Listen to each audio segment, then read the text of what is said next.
She's not even a smoker, but that's the perception of it, is that an e-cigarette's okay, they're healthy, they help you quit smoking, which has not been proven. So I can pass these around. And then we also have another e-cigarette. This is a non-disposable e-cigarette. So these are a bit more expensive, and they come with little vials of nicotine. So what you do is you kind of, this is the one that Wendy was talking about being around necks, and the babies are sucking on the tip.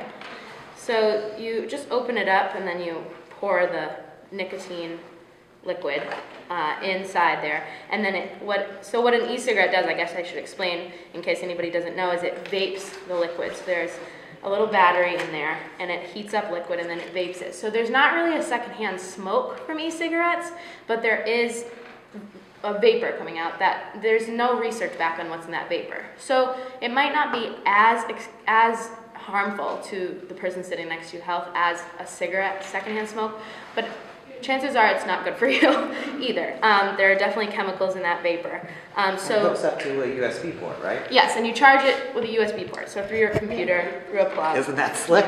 Yeah. So we have, for the flavors of nicotine that we bought for this one, we have Swedish Fish and s'mores. And s'mores. So the thing about the non-disposable e-cigarettes is that they come in almost every flavor you can possibly imagine.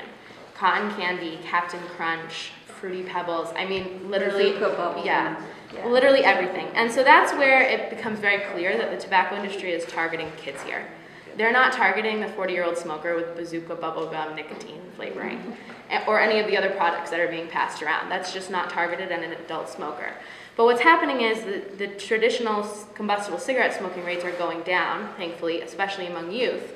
And so the tobacco industry needs to hook kids in a different way, in an attractive way. So they're making things look like candy, and they're making e-cigarettes seem healthy and cool and easy to hide. If I smoked this right now, you probably wouldn't be able to smell or tell in 5 seconds.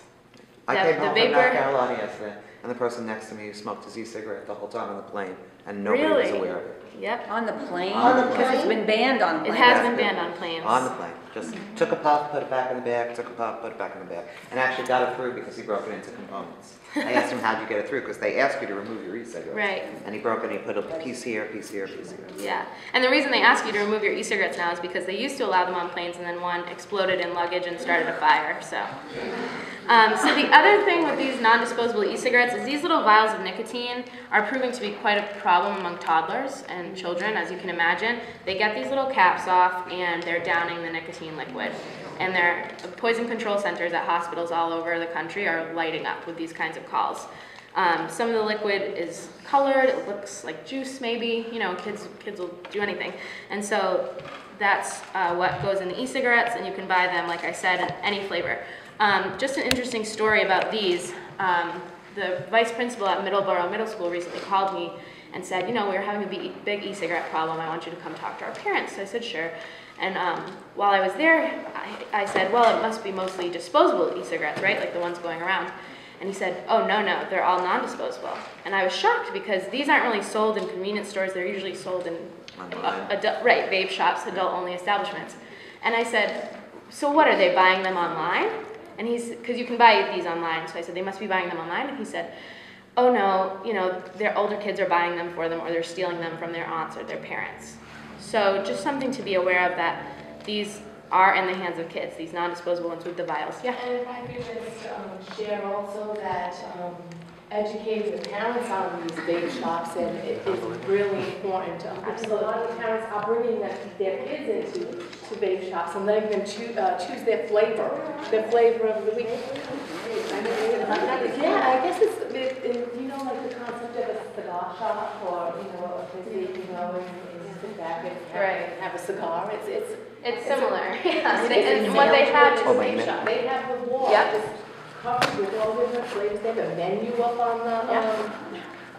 the wall. And yeah, I've seen people bring their kids in there, like babies in there, and like, this room is filled with the vapor. Yeah. And you're going to tell me that that's healthy? But I do think it's important to educate the young parents, because they do think it's okay. Absolutely. And they take in their teenagers, their underage. You know my age, it's a head shop. Well, I walked into one and I said, oh my God, I'm in a head shop. It just didn't smell like patchouli. I mean, I'm a smoker and I would never smoke bubble gum or cherry. Well, you also can smoke marijuana. Right. There's liquefied marijuana that goes in it, and regular marijuana can go in it too.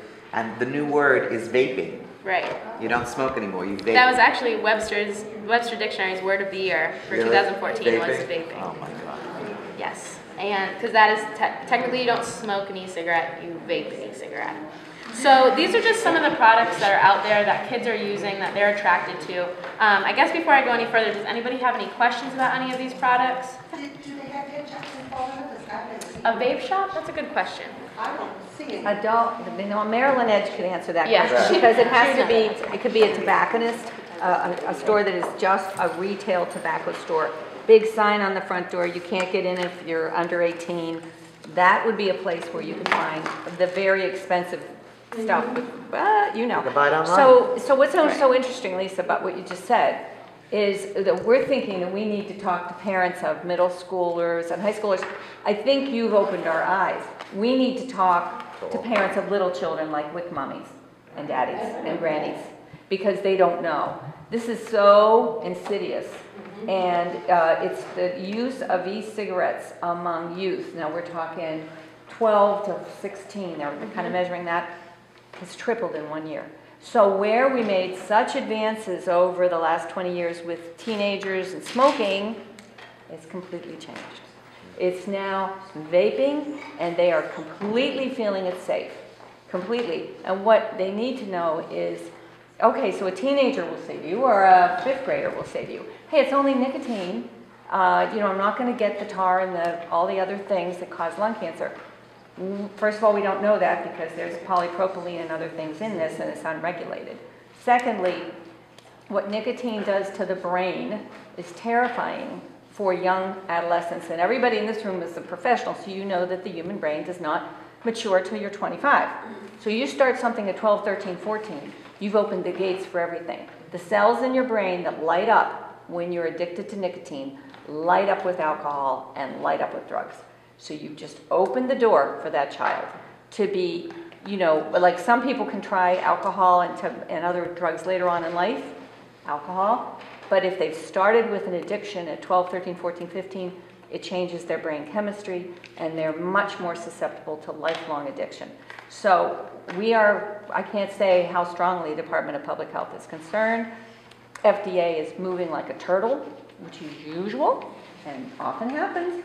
It took them 20 years to regulate regular cigarettes and tobacco, so don't expect them to step up anytime soon. So we're working town by town by town. Can you mention about that you don't know how much you're getting in terms of how much you smoke in a pack? Sure. yeah. So, yeah, the other thing to note about especially the disposable e-cigarettes. So since they're unregulated by the FDA, there are literally no rules or regulations for these companies to put anything truthful on their packaging, on their boxes, period. So they actually did a really interesting study with 10 brands of e-cigarettes that said there was only water vapor in them. So it helps you quit smoking, it's just water vapor, no nicotine. On their packaging said no nicotine. Out of the 10 brands that they tested, 9 had nicotine in them. So because they're unregulated, there's no penalty for that kind of thing at this point. So it's important to remember that a lot of what these products might say isn't necessarily true or even checked into. The other thing that Wendy just brought up is that when you have a pack of cigarettes and you're smoking, you can physically see how many cigarettes you're smoking per hour, per day, whatever.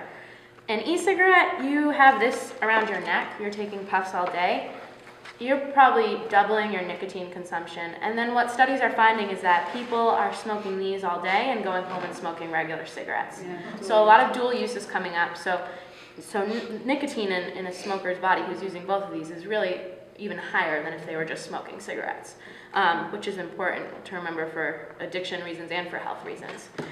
So they're the hot topic right now, and they are popular.